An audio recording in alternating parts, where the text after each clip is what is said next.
di program Smart Millennial Change dan semua listener di Normal Transition for Millennials. Ya, tadi kita sudah obrolin bagaimana di normal untuk dunia pendidikan. Ya, jadi ada adik-adik mahasiswa atau yang masih sekolah, mungkin ini adalah momen di mana kreativitasnya harus lebih diasah gitu ya. Nanti ketika kita masuk ke kondisi yang benar-benar sudah baru, ketika kita sudah berpapasan lagi, bisa melakukan kegiatan belajar mengajar di tatap muka, mungkin nggak kaku lagi ya Pak ya, tapi justru wawasannya lebih banyak ya Pak ya, nggak ketinggalan gitu ya. Oke, itu di dunia pendidikan. Nah, bagaimana dengan dunia profesi atau karir Pak dalam Bapak melihatnya? Kalau di dunia karir, dua hal yang tidak akan pernah berubah, yaitu komunikasi dan kolaborasi. Kita harus sering berkomunikasi, mengetahui status kita itu sampai mana. Apakah kita terjebak di dalam rutinitas atau terjebak di dalam aktivitas yang tidak produktif. Kita semuanya pasti tahu, karena COVID dampaknya adalah ekonomi. Omset semuanya rata-rata menurun drastis. Saya tidak tahu ya, saya nggak pernah melihat sama COVID omsetnya naik. Nggak ada, sebenarnya nggak ada ya. Nah, jadi di sini ini adalah waktunya new normal, new fighting. Kita berpikir apa yang sebelumnya kita jalankan itu udah pasti, logika saja udah pasti, dengan pola itu nggak mungkin bermanfaat lagi. Jadi harus create satu pattern baru, belajar hal baru, berkolaborasi dengan cara baru. Dengan berkolaborasi kita pikirkan apa smart way dari kita untuk meningkatkan karir kita. Fokus kepada perusahaan, corporate goal. Nah, dari corporate goal kemudian di sini responsibility kita, akuntabilitas kita selaku orang yang profesional di dalam dunia karir. Nah, itu semuanya harus mulai concern ke sana. Nah, kemudian setelah kita concern, kita mulai lakukan tuning terhadap hal yang menjadi rutinitas sebelumnya. Kita tuning, terus lakukan pengukuran. Lakukan ukur, lakukan dan ukur. Karena tolak ukur sebelum dan sekarang itu udah pasti berbeda. Sering kita dengar, bisnis itu terus berjalan. Nah, jadi di sini berjalan, berkembang. Kali ini bukan hanya berjalan dan berkembang saja, tapi berkembangnya itu secara eksponensial. Semua orang berusaha mengejar ketinggalan yang terjadi selama 3 bulan. Gimana pun ceritanya, kita harus munculkan agresivitas kita. Tanpa adanya agresif, kita bukan seorang fighter. Nah, setelah ada agresif, kemudian thinking skill. Tentunya bagi orang yang sudah selesai dari dunia pendidikan, nggak pernah ada istilah berhenti untuk belajar. Dia harus terus belajar, dan belajar. Nah, sambil belajar, baik itu otodidak ataupun belajar dengan sharing dari teman, dengan partner, otomatis thinking skill kita itu udah terasa. Nah, setelah terasa, kita harus sinkronkan kembali. Jangan kita terlalu keenakan dengan teori. Kita belajar, oh ini seru ya, oke, belajar terus. Tapi lupa dipraktekkan. Semuanya itu harus mulai disinkronkan, digabungkan, dikolaborasikan, berpikir agresif. Tantangan yang sudah ada di depan kita itu adalah new normal ini belum tahu sampai kapan. Jadi kita harus berpikir, mana yang paling cocok? Apa yang harus kita tangkap duluan? Kita harus tangkap. Apa yang harus kita kolaborasikan dengan bisnis yang lain? Segera kita pikirkan. Bagi orang yang di dunia karir, dia sudah tahu apa yang harus saya capai. Dia udah tahu apa yang harus dicapai. Jadi untuk apa dia berpikir secara complicated? Harus think simple. Think simple, think yang sesuatu yang bisa terukur dan sesuatu yang bisa dioptimalkan. Nah, itu adalah hal-hal yang harus kita lakukan selama new normal. Oke. Mungkin dampak dari kondisi ini yang paling ekstrim adalah terjadinya pemutusan hubungan kerja ya Pak ya? Ya benar. Nah, dari kondisi yang saat ini dan ya mau nggak mau teman-teman kita yang diberhentikan dari pekerjaan harus berpikir lebih kreatif ya Pak ya, untuk produktif ya. Nah Bapak melihatnya seperti apa nih Pak? Apa sih yang teman-teman kita perlu lakukan? Karena memang untuk melamar lagi ke dunia kerjaan yang lain, mungkin yang lain juga nggak buka lowongan, langsung lagi dikurangin. Nah, apa yang harus mereka lakukan Pak untuk mereka bisa tetap produktif gitu? Apakah mencari informasi dan membuka ide-ide yang baru atau seperti apa? Untuk memunculkan ide baru itu tidak ada hal yang mustahil. Semuanya pasti memungkinkan.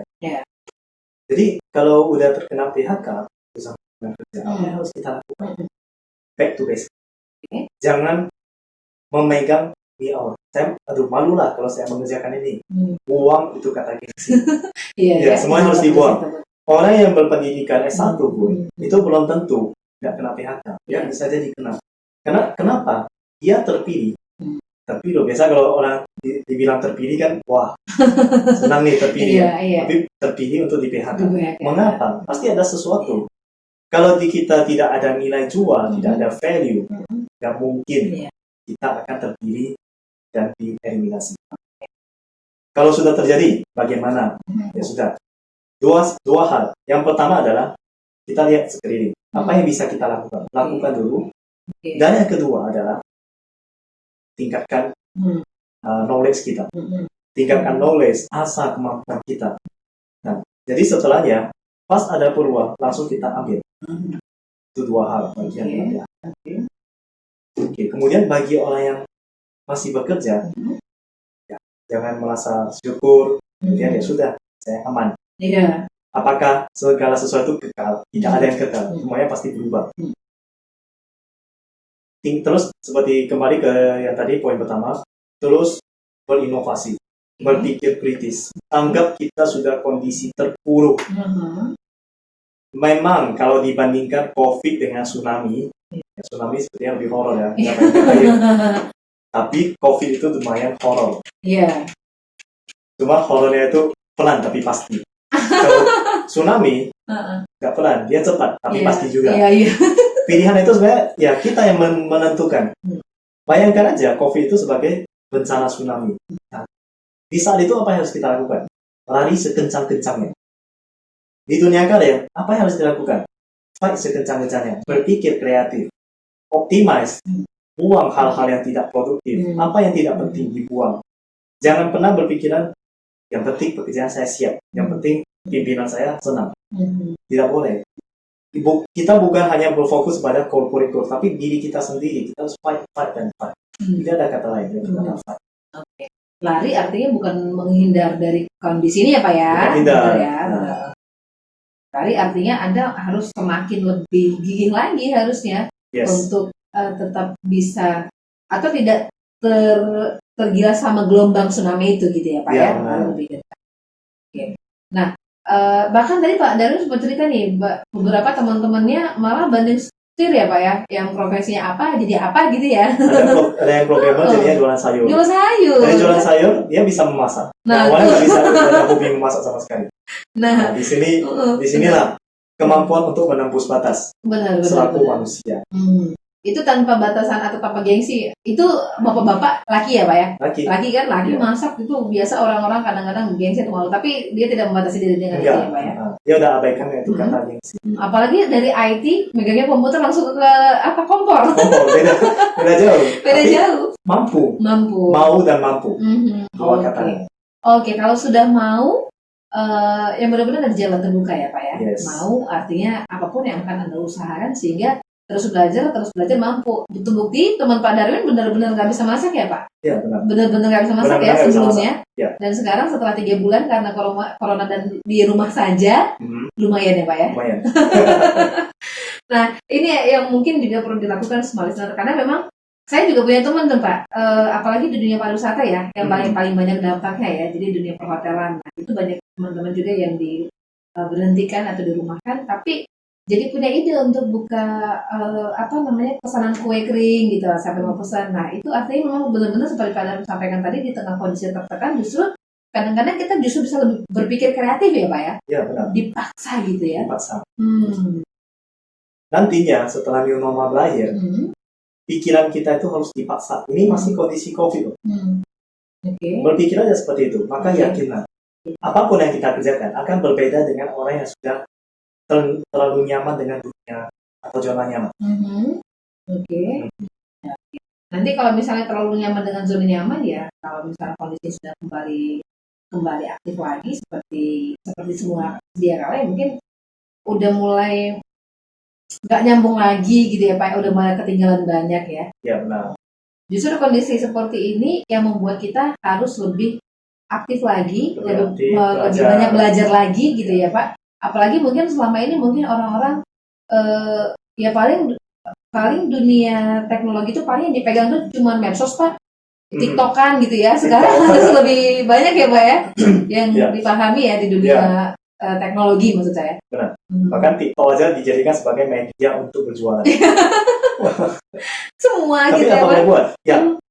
di sinilah Hmm. manusia itu sebenarnya kreatif. Hmm. Hal-hal yang awalnya khusus untuk media sosial, Hmm. sanggup kita jadikan sebagai sesuatu yang produktif. Ya. Di Indonesia, kita tahu bahwasanya tingkat konsumtif itu kan lumayan besar. Iya. Nah, disinilah kita waktunya untuk mengubahnya menjadi produktif. Tidak semudah memberikan tantangan. Tapi kata tidak mudah itu udah waktunya kita buang. Kita masuk new normal. Seperti penyakit, bayangkan penyakit HIV, Hmm. itu adalah penyakit yang tidak pernah hilang. Hmm. COVID ini masih sesuatu penyakit yang tanda tanya. Hmm. Apakah tidak akan pernah hilang Hmm. atau memang akan hilang? Ambil aja kondisi paling kritis tidak akan pernah hilang. Jadi selamanya loh, kita keluar rumah harus pakai masker. Iya. Nyaman atau tidak? Enggak nyaman. Enggak nyaman sebenarnya. Tapi apakah kita harus lepas?